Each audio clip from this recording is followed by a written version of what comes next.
निधी वाटपावरून सुळे आणि शेळके यांच्यामध्ये जुंपलेली आहे मावळ्याप्रमाणे बार।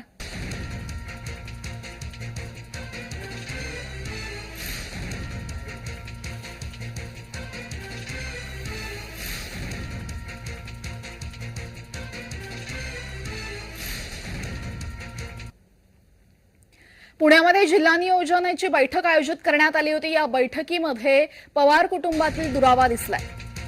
बैठकीत एकत्र पण दुरावा कायम। जिल्हा नियोजन बैठकीत दिसला पवार कुटुंबातला दुरावा।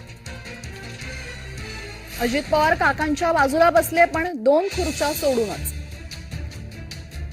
उपमुख्यमंत्री अजित पवार यांच्या अध्यक्षतेखाली पुणे जिल्हा नियोजन बैठक पार पडली। या बैठकीमध्ये अजित पवार, सुप्रिया सुळे, शरद पवार उपस्थित होते। एकाच घरातली 3 माणसं इथे उपस्थित होती। मात्र पवार कुटुंबातला दुरावा इथे प्रकर्षानं जाणवला।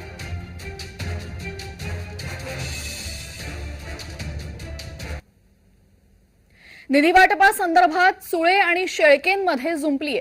मावळप्रमाणे बारामतीलाही निधी द्या अशी सुळेंनी मागणी केली, तर सुनील शेळके यांनी सुळेंच्या वक्तव्यावर आक्षेप घेतलाय।